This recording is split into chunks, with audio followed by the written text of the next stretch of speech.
Welcome back to Seriously Funny. I'm your host, Mashnur Kabir, and I created emotions. This week we take off our hats and put on our sad boy pants and we talk about emotions. Well, kind of. Really, we're just talking about an important PSA for emotions that I think people should know.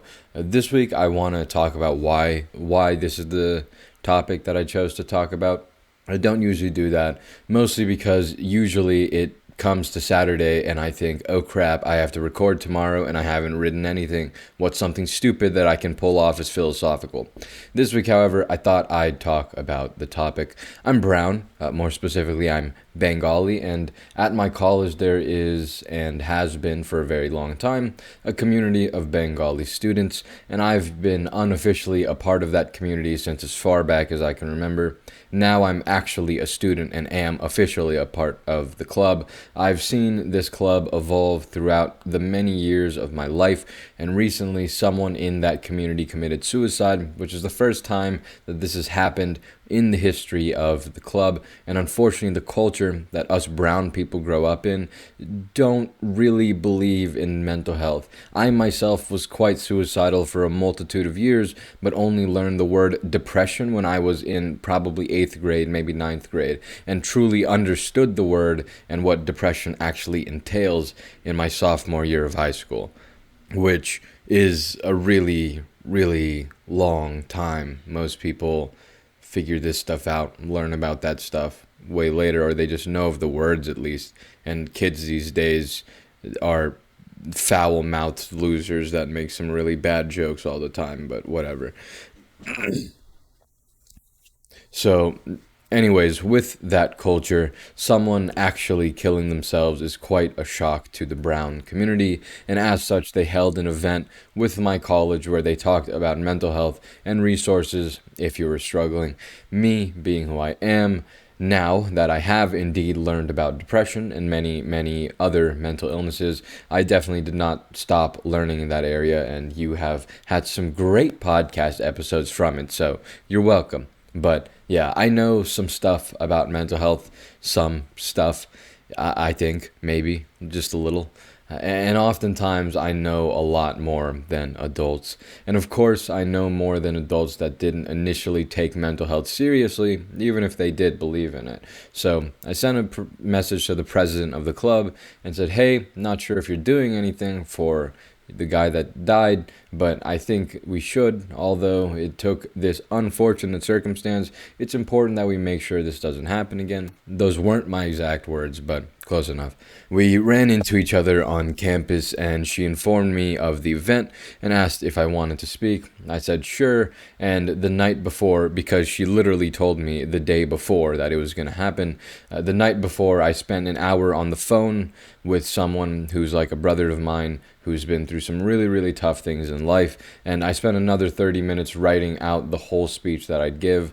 I'm not going to read the script out here because I don't feel like it's time yet to share my brother's story here on the podcast, but overall, the speech started with me introducing myself, talking about my history with the club and having grown up in it. Of course, the fact that I'm a pseudo psychologist, I had a couple of jokes in there because I'm me, of course. Then I would tell my brother's story and say that he got better, and that would be a nice bit of hopium, just saying it can always get better. And then I'd end with a bit I stole from a commencement speech from Fred Rogers, which I'll take you all through at the end of this episode.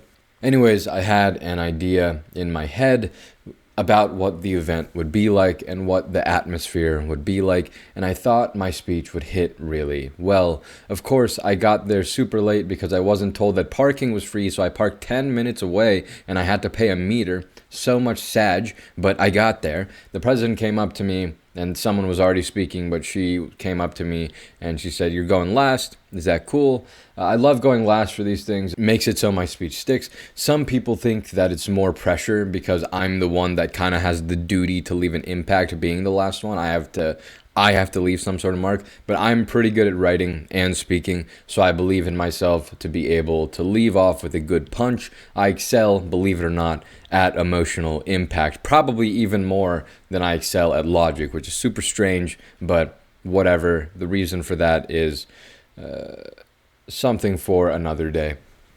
Maybe, probably not. I don't think I'm ever going to talk about myself, but that's your problem. Honestly, it's your blessing. You're welcome. Anyways, after I got there, aside from the college people that got up to talk about resources, there were four other people in the community, the brown community, that had something to say, and so they all went before me. And when I walked into the auditorium, the mood and atmosphere was very much not what I anticipated it to be. So that was already flag number one, spelling my doom. The first person who spoke was my friend's dad, who's super cool. He's brown, so his ability to eloquently speak in English isn't really there. And he kind of said that resources aren't enough and we didn't do enough and we need to do more. Not sure if that was his intent, but that's how it came off. The next person came up to talk about religion and talking about how to use your religion to feel better. Being brown, we're mostly Muslim, so he talked about Islam and suicide and death. There were some non-Muslim people there, so that was a little weird, but okay. I felt like that didn't really hit with everyone or anyone, and although some people rely on religion a lot after tragedy, a lot of people just don't want to hear it. So I don't think that speech was very, very great either. The third person came up and talked about the person that killed themselves and shared some memories with they had with them and what kind of person they were.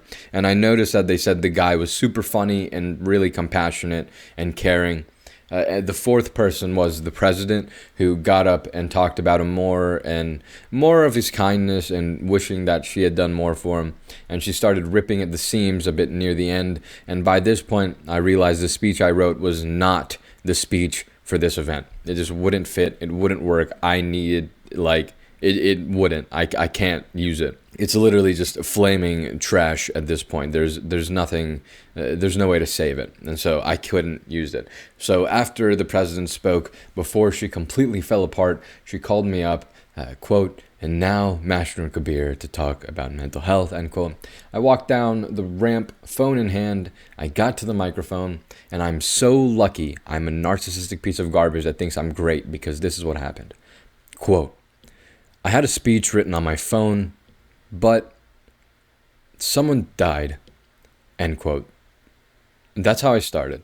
And I thought that first I needed to release the tension in the room because I felt some of it from the previous speeches. Again, English isn't their first language, so no one to blame there. And these people aren't speakers. They're just people who are put in front of a microphone. Yes, one day I'll talk about the difference between speaking and conversing and other forms of verbal output.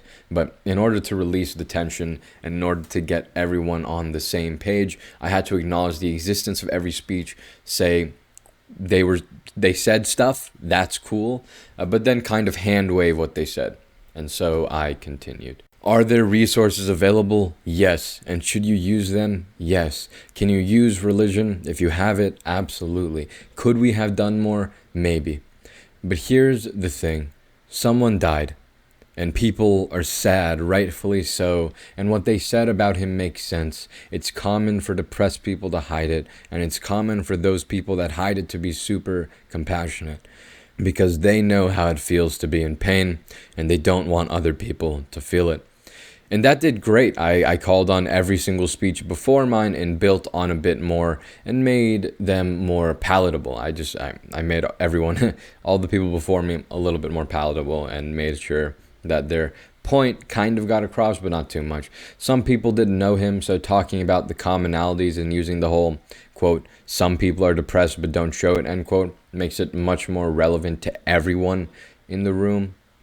And I ended with saying that yes, someone died, and we can say so many things, but at the end of the day, you're sad, and that's fine. Be sad, because not being sad, putting it away, that's what kills people. And that's also what I want to say for this episode. Be sad. If your life sucks, if something happened to you that's garbage, something that's sad, be sad. Yes, I'm in the self-help category, and this category talks about stoicism and detachment, and I talk about enlightenment all the time, and we talk about moving forward and getting on with it, but here's the thing. We made it seem like there's something wrong with being sad. But there's nothing wrong with being human, and being human means sometimes being sad. Does that mean you should be sad forever? No, probably not. And life isn't made to be sad forever. Life is a sine wave. You'll go up and down. You can play with the amplitude and the phase of the function, but in general, it'll go up and down. That's life, and the basis for the hedonic treadmill, which I've probably talked a little bit about, but again, another episode's problem. Moral of the story here, be sad. Now, there are two caveats I need to put in there. The first one is that it's not just be sad, it's be feelings. So if you're joyful or excited about something, be excited. If you're angry about something, be angry. If you're frustrated, be frustrated. If you're nervous about something, listen to my future episode on being nervous. And that doesn't mean when you're mad, flip the closest table you see. That doesn't mean when you're excited, run around in circles and annoy everyone. The reason that we don't feel feelings seems to be either you invalidate them. When you're sad, you tell yourself you should just get over it. When you're excited, you tell yourself, I'll have a project in 5 labs next week. When you're angry, you tell yourself, stop being stupid. And none of those things are exactly what you want to hear when you're feeling those feelings. The next thing that we don't understand is what emotions are and how to navigate them.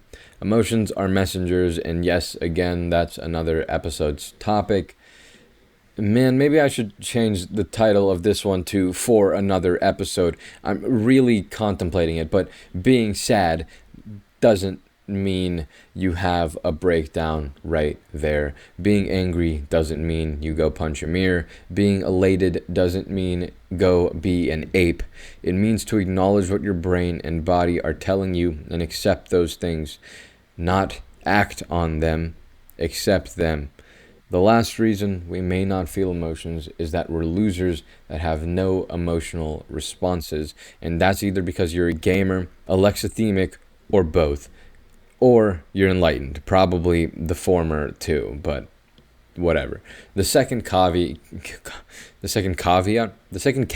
is that yes, at some point, if you're sad, you have to face that. You have to take out the trash someday. You can't just leave it there. Yes, you have to come down from the moon when you're excited. You have to calm down when you're mad. But don't worry too much about that right now. When you're ready, and you'll know when you're ready, you'll take out the trash. And if you have good friends, they'll help you with that process too.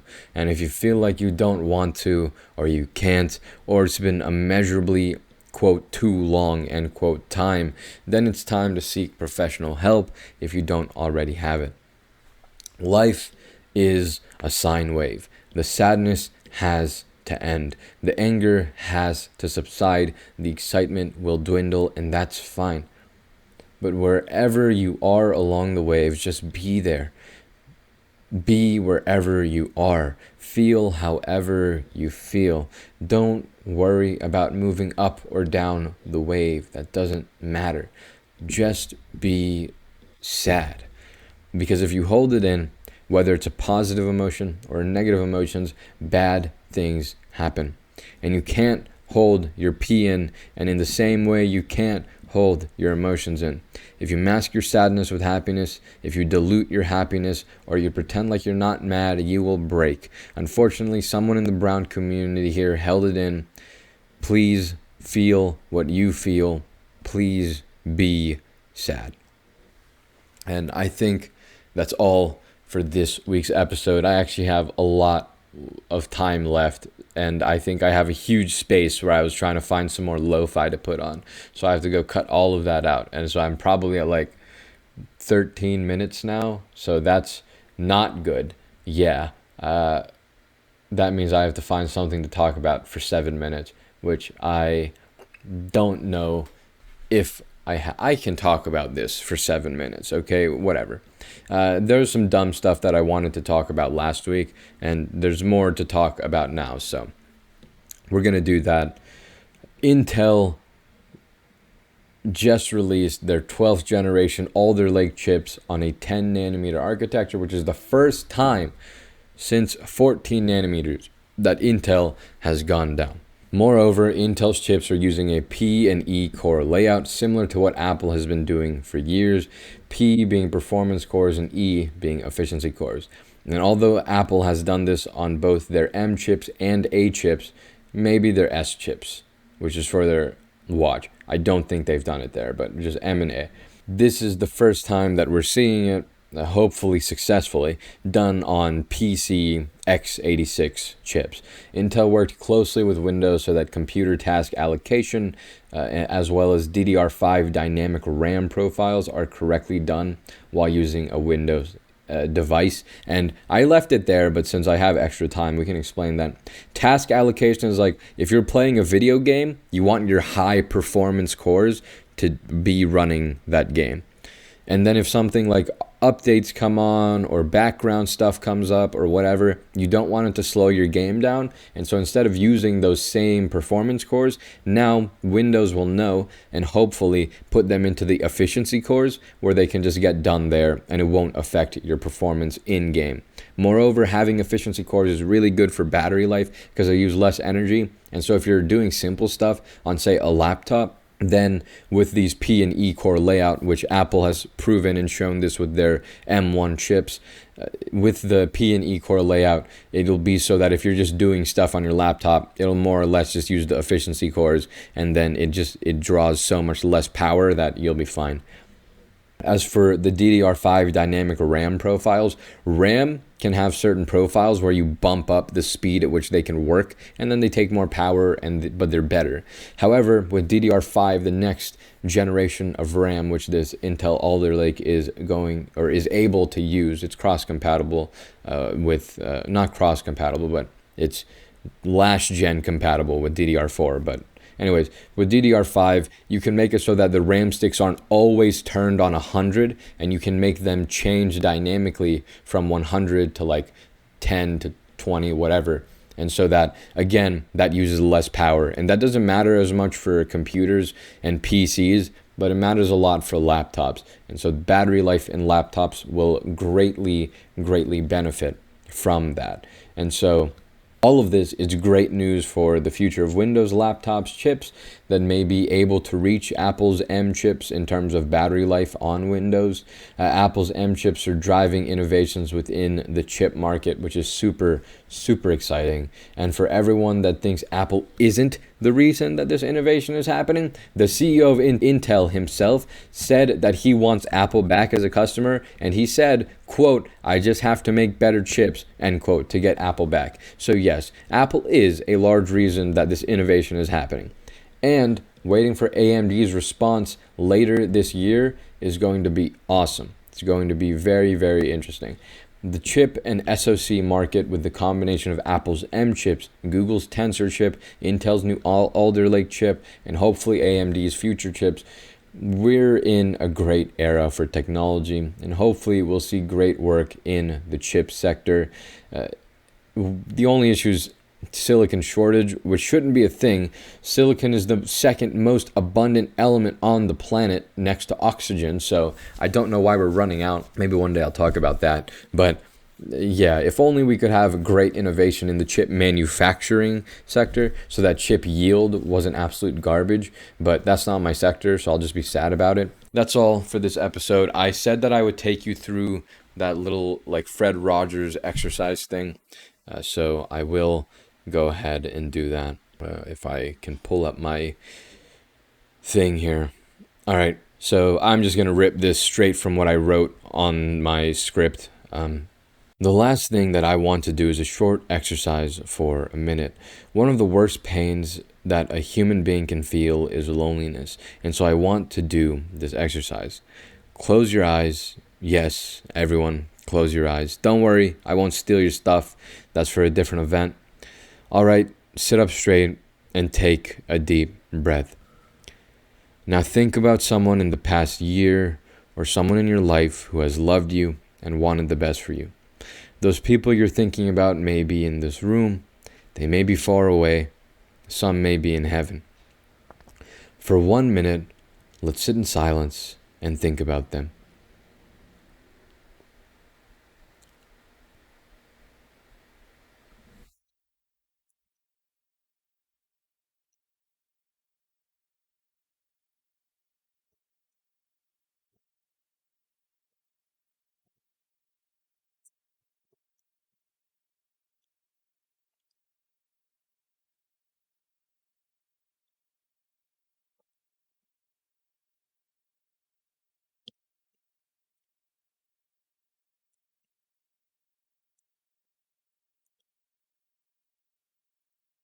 Now imagine how grateful that person that you were thinking about must be that you chose to think about them.